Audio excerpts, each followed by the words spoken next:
buenas tardes a todos los que están conectados, a los que nos ven ahí en internet.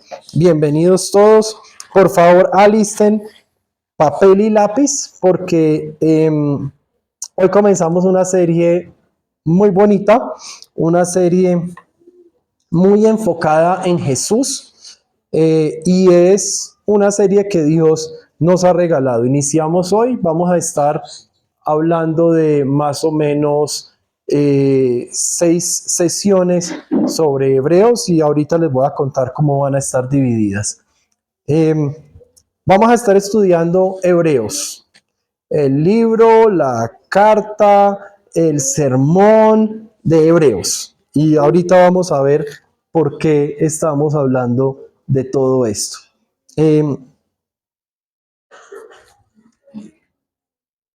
Hemos usado el pasaje en Hebreos 13, versículo 22, para darle nombre a esta serie, que es palabra de exhortación.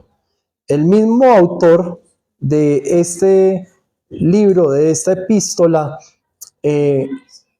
lo dice, estas son palabras de exhortación. Y el autor es desconocido. Quien escribió Hebreos aún no se sabe. Se le atribuye a muchas personas, pero no hay una prueba específica. Lo más cercano que han estado es Pablo, pero no coincide con el estilo literario de Pablo. Entonces, hay un argumento para cada persona y durante los años han propuesto quién escribió Hebreos, pero no hay pruebas sustanciales para saber exactamente quién lo escribió. Precisamente de eso hablamos un poquito en la introducción. Hoy nos vamos a enfocar en la introducción a Hebreos, para que en las próximas semanas podamos entender. Hay unos pasajes, hay unos versículos en Hebreos que si los leemos entendiendo el contexto, no solo de la época, sino del autor, que es desconocido, pero que era muy cercano a los destinatarios de este escrito, podemos entender de pronto un poquito mejor el mensaje cuando lo vamos leyendo. Entonces, como introducción, podemos ir a Hebreos 13:19. Les ruego encarecidamente que oren para que cuanto antes se me permita estar de nuevo con ustedes. Y si vemos más abajito, versículos 22 y 23, dice: hermanos, les ruego que reciban bien estas palabras de exhortación, ya que les he escrito brevemente. Quiero que sepan que nuestro hermano Timoteo ha sido puesto en libertad. Si llega pronto, iré con él a verlos. Esto nos da a entender, estos dos versículos que leímos, nos da a entender que el escritor de esta epístola es cercano a los destinatarios. Les dice hermanos, dice que anhela ir a verlos, que oren para que cuanto antes se le permita ir a verlos. Es una persona que anhela estar con los destinatarios de la carta, es cercano a ellos. No sabemos quién es, pero sabemos que es cercano a ellos. Si esto lo llevamos a un contexto en nuestra vida propia, pues fue escrita por alguien cercano a nosotros. Dios. Fue escrito con la inspiración del Espíritu Santo, quien mora en nosotros. Entonces, tiene total aplicación aún en la actualidad para nosotros. Fue escrito para nosotros. También hay algo importante en el contexto y es el cuándo se escribió. Me voy a referir a Hebreos como una epístola y ahora les voy a contar por qué. Esta epístola se cree que fue escrita antes de la destrucción del templo de Jerusalén. Recordemos, hablábamos hace unas semanas que el templo fue destruido en el año 70 después de Cristo. Y cuando se escribió esta epístola, cuando se escribió Hebreos, el templo aún no había sido destruido. Hay referencia a las prácticas del templo en tiempo presente. Miremos Hebreos 8:4. Dice que se presentan ofrendas en conformidad con la ley. No dice se presentaban. Si fuera escrito después de la destrucción del templo, estaría hablando que se presentaban ofrendas. Acá está hablando que esto se hacía en el templo. Las ofrendas se presentan en tiempo presente. También está en el versículo 9:9, cuando dice: esto nos ilustra hoy día que las ofrendas y los sacrificios que allí se ofrecen no tienen poder alguno para perfeccionar la conciencia de los que celebran ese culto. Esta epístola fue escrita para los judíos de esa época. La mayoría eran judíos. Estamos hablando que no habían pasado 70 años todavía después de Jesucristo. Y los judíos ya eran judíos de segunda generación después de que había llegado Cristo. Y eran personas que habían conocido a Cristo. Podríamos, en términos modernos, en ese tiempo no se conocía esta expresión, pero podríamos referirnos a ellos como judíos mesiánicos. Habían creído en Cristo y era ya una segunda generación. Pero debido a lo que estaba sucediendo en Jerusalén, ellos estaban comenzando a dudar de su fe en Cristo y a pensar que se estaban desviando de la religión judía, a pensar que se estaban alejando de lo que Dios quería para ellos. Entonces, esta epístola es escrita para ellos con dos objetivos muy importantes que se los voy a decir ahorita, pero eran personas que estaban dudando, al menos, de su fe. Y nosotros también tiene aplicación, para nosotros también tiene aplicación, porque también en ocasiones dudamos de nuestra fe. También en ocasiones dudamos de si lo que estamos haciendo de verdad es suficiente. En ocasiones olvidamos que ya es el mismo Jesucristo el que hizo el sacrificio y que nada que nosotros hagamos va a ser suficiente. Pero la pregunta es si estamos creyendo en quien de verdad debemos creer, y la respuesta es por supuesto que sí, creemos en nuestro Señor Jesucristo, que murió por nosotros. Entonces, hasta ahí un contexto importante. Hemos hablado que hay un autor desconocido, pero que era cercano a los destinatarios. Hemos hablado que fue escrito justo antes de la destrucción de Israel, del templo en Israel, en Jerusalén. Justo antes, se cree que fue escrito en años 65 o 69, entre esos 2 años, y eran años que incluso la historia, en libros de historia se encuentra lo que estaban viviendo en ese momento en Jerusalén, de opresión, de ataques, de dudas, de peleas internas, de guerras entre familias que nunca habían tenido problemas. Ahora, ¿qué es Hebreos? ¿Es un tratado teológico? ¿Es un sermón? ¿Es un discurso? ¿Es una epístola?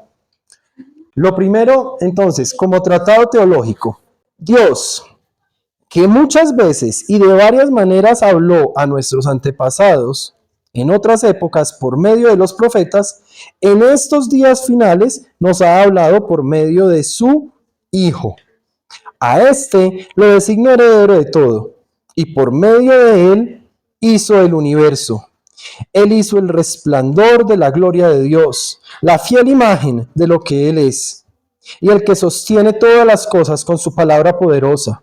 Después de llevar a cabo la purificación de los pecados, se sentó a la derecha de la majestad en las alturas. Así llegó a ser superior a los ángeles en la misma medida en que el nombre que ha heredado supera en excelencia al de ellos. Esto es un tratado teológico que nos habla de Dios, nos habla de la supremacía de Cristo, nos habla de la superioridad del cristianismo en cuanto a otras religiones o movimientos.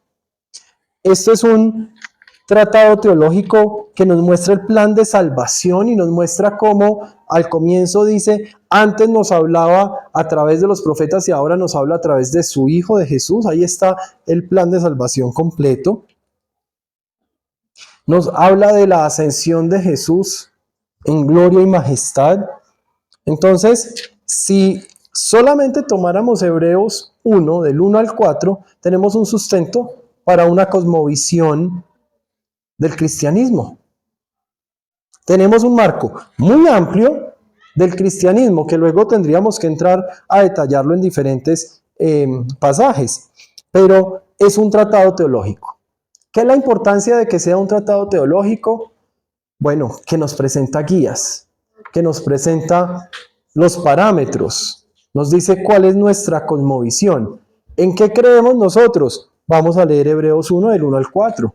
Ahí menciona a Dios Padre, Dios Hijo, nuestro Señor Jesucristo y el Espíritu Santo. Ahí menciona que el hombre fue creado al comienzo de todo, que Jesucristo ya existía y que en él se hizo todo, y que en ese momento nos hablaba a través de los profetas, pero que ahora nos habla a través de Jesús. Y que Jesús asciende en majestad y nos dice, y se sienta a la derecha de la majestad en las alturas. Cuando la palabra de Dios habla de alturas, habla del cielo, está en el cielo. Al ser un tratado teológico, tenemos un margen en lo que nosotros creemos. Por lo tanto, nadie puede venir a decirnos, es que Jesucristo no ascendió al cielo. Y si no ascendió al cielo, entonces, ¿por qué acá dice que se sentó a la derecha de la majestad de Dios en las alturas? Sí ascendió al cielo. Entonces nos da un marco teológico. También se ha dicho que es un sermón. El sermón normalmente es oral. Cuando hablamos de un sermón es porque lo escuchamos, se puede escuchar. Hebreos es palabra para escuchar. Cuando dice palabras de exhortación, están usando un término que está en Hechos 13, versículo 15. Dice, hermanos, si tienen algún mensaje de aliento para el pueblo, hablen. Cuando dice, si tienen algún mensaje de aliento, esa es la misma expresión en el idioma original que se usa aquí en Hebreos, en Hebreos capítulo 13, versículo 22, que se refiere a palabras de exhortación. Entonces, vemos ahí que es un sermón, Hebreos 13, 22. ¿Cuál es la importancia de que sea un sermón o un discurso? Que realmente es lo mismo. Es que el sermón, el discurso, se escucha. Entonces, si esto es un discurso, tenemos que tener claro que cuando Dios habla, el pueblo oye. Es decir, cuando leemos Hebreos, estamos escuchando a Dios hablar. Nosotros debemos escuchar. Hebreos es una epístola, es un libro, es una carta, es un sermón que debemos escuchar. Escuchar con atención. Y finalmente también se dice que es una epístola. Y dicen que es una epístola, quienes argumentan esto lo hacen más por la forma en que termina. Si vamos al último capítulo de Hebreos, Hebreos 13, versículos 23 al 25, miren que termina como terminan las otras epístolas. Incluso desde el 22. El autor dice, hermanos, les ruego que reciban bien estas palabras de exhortación, ya que les he escrito brevemente. Quiero que sepan que nuestro hermano Timoteo ha sido puesto en libertad. Si llega pronto, iré con él a verlos. Saluden a todos sus dirigentes y a todos los santos. Los de Italia les mandan saludos. Que la gracia sea con todos ustedes. Una epístola es una carta o una misiva, es una carta que tiene instrucciones y se le escribe a alguien. Aquí está claro que es una carta que se le escribió a alguien y que hay instrucciones. Entonces, si Hebreos es un tratado, si es una epístola, si es un sermón o un discurso, tiene importancia y no podemos determinar que sea uno exclusivamente, tiene partes de todo. Y tiene importancia porque si es un tratado, podemos saber con seguridad que nos da un margen de acción o un margen de interpretación, una línea de interpretación. Si es un sermón, nos da la tranquilidad de que debemos escuchar y nos da de pronto una responsabilidad un poquito más amplia cuando leamos Hebreos, porque no es solamente leer los 13 capítulos, los puedo leer en una hora, si alguien lee rápido, los lee en una hora y en una hora va a decir, listo, ya lo leí, chuleado. No, esperen porque hay que leerlo con detenimiento, hay que escuchar. Y si es una epístola, pues tenemos que saber entonces qué es una carta, qué es una misiva escrita para nosotros, en la cual hay instrucciones, pero también termina con unas promesas y con un mensaje diciéndonos que va a venir a visitarnos. Si nos referimos literalmente a lo que escribe el autor va a ir a visitar a los destinatarios de Hebreos. Si lo aplicamos en un contexto netamente espiritual en nuestros tiempos, entonces el autor, Jesús, el Espíritu Santo, nos dice que va a venir a nosotros y estamos esperando a que Jesucristo vuelva. Entonces, hasta ahí tenemos, digamos que una explicación de qué es Hebreos. Dentro de los objetivos que ya vamos a ver de este libro, vamos a ver que uno de los objetivos, vamos de una vez allá, es generar una respuesta. Cuando el autor de Hebreos arma este escrito y se los envía, está buscando que los destinatarios tengan una respuesta activa y valiente. Nosotros al leer Hebreos no podemos leerlo y decir, ¡qué chévere! Ya me leí otro más. Fácil, son solo 13 capítulos. No, al leer Hebreos nosotros deberíamos, y en la última sesión de Hebreos lo vamos a hacer, deberíamos construir un plan de acción, deberíamos escribir, ok, ¿qué me dijo Dios a mí puntualmente con Hebreos? Y entonces ahora, ¿qué voy a hacer? Porque si yo leo la Biblia solo para chulearla y para decir que la leí, no hice nada. Si la Biblia no la aplico en mi vida con acción, entonces la estoy viviendo como si no fuera palabra viva. ¿De dónde sacamos que los objetivos son generar una respuesta activa y valiente? Vamos a Hebreos 4:11. Esforcémonos pues por entrar en ese reposo para que nadie caiga al seguir aquel ejemplo de desobediencia. ¿Cuál es la primera palabra de ese versículo? Esforcémonos. No es un libro para yo leer y decir, me lo leí, entonces listo, ya me lo acabé de leer y ahora entonces paso con Santiago. No, espérate. Necesitamos esfuerzo, esforzarnos. Ahora, aquí habla específicamente de esforzarnos para entrar en el reposo, porque el capítulo 4 está hablando de ese reposo del pueblo de Dios. Pero leer Hebreos va a requerir una respuesta activa y valiente, va a requerir esfuerzo. También hay un ejemplo ahí abajito en el versículo 14. Hebreos 4, versículo 14. Por lo tanto, ya que en Jesús, el Hijo de Dios, tenemos un gran sumo sacerdote que ha atravesado los cielos, aferrémonos. Pregunta. Cuando uno escucha la instrucción, aferrémonos, ¿está hablando de una sola persona? No. ¿Está hablando de un verbo pasivo? Jonathan, ¿y qué está haciendo? Aferrándome. Pero no se le nota.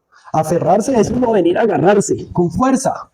Entonces, el primer objetivo de Hebreos es generar respuesta. Una respuesta activa y valiente.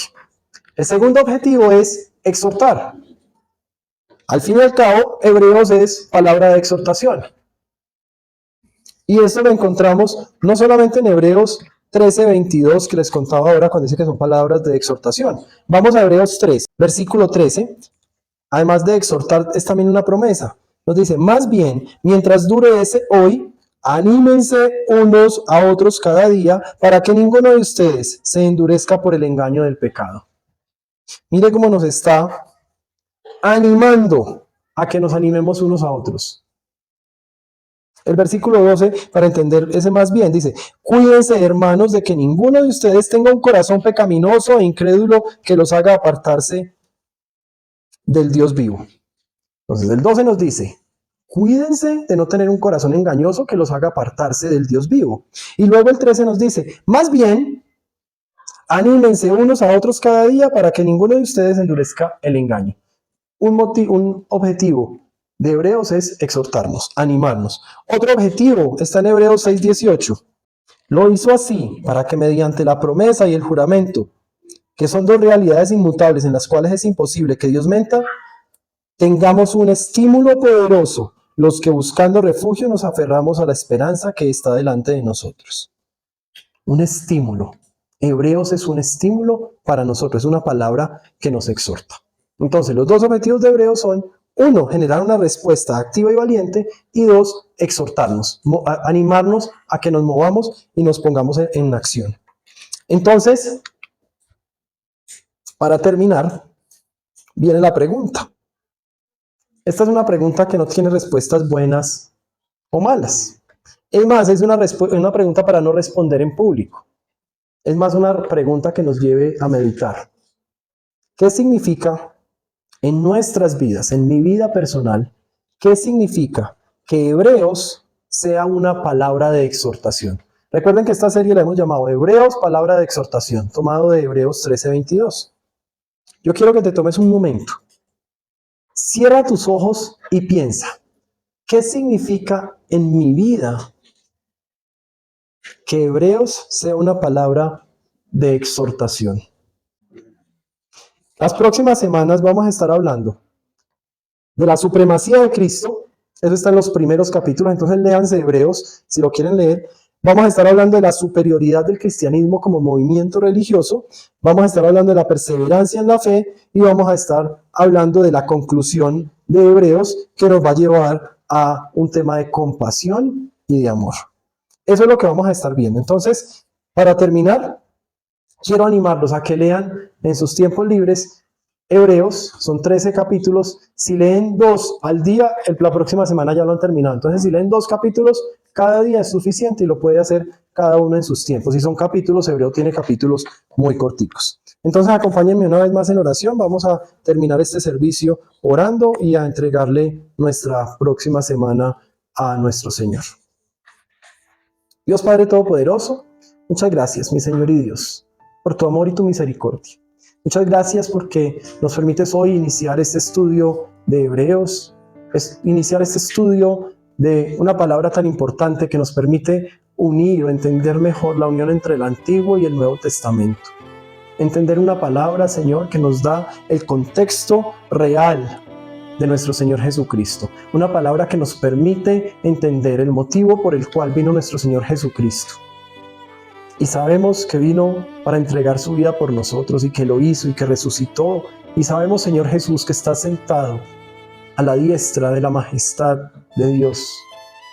Pero gracias porque en esta carta también nos permites conocerte como Rey, como nuestro Rey, como el Rey de nuestras vidas. Nos permites conocerte como nuestro sacerdote que nos hablas y en quien encontramos el perdón de nuestros pecados y la limpieza de nuestras fallas. Y nos permites también, Señor, conocerte como profeta que nos habla. Dado que antes Dios nos hablaba a través de los profetas, pero ahora nos habla exclusivamente a través de ti. Señor, muchas gracias por permitirnos hoy empezar este estudio. Y yo te pido, Dios, que ninguna de las personas que estudie este libro, que lea esta epístola, Señor, la lea sin poner su vida en acción. Señor, que a medida que cada uno de nosotros lee Hebreos desde el 1 hasta el 13, pueda entender que tú nos estás llamando a la acción, que nos estás llamando a tener una respuesta activa y valiente a lo que tú nos estés mandando acá, a lo que tú hiciste por nosotros, que podamos entender que no podemos vivir nuestra vida sin movernos, vivir nuestra vida quietos en nuestra zona de confort, sino que tú nos llamas a avanzar más allá, a ir a hacer la comisión que tú nos dejaste, a hacer la tarea que tú nos encomendaste. Padre, gracias por cada una de las personas que estamos aquí reunidos, gracias por cada una de las personas que se han podido conectar en directo, por los que van a ver esta grabación. Señor, yo te pido que sin importar el momento en que lo vean, sea palabra actual, palabra reciente, palabra viva, que, como tú mismo lo dices, penetre hasta los tuétanos. Señor, gracias por este tiempo que nos has regalado. Te oramos en el nombre de nuestro Señor Jesucristo y con el poder del Espíritu Santo, pidiéndote tu protección durante esta semana. Amén y amén.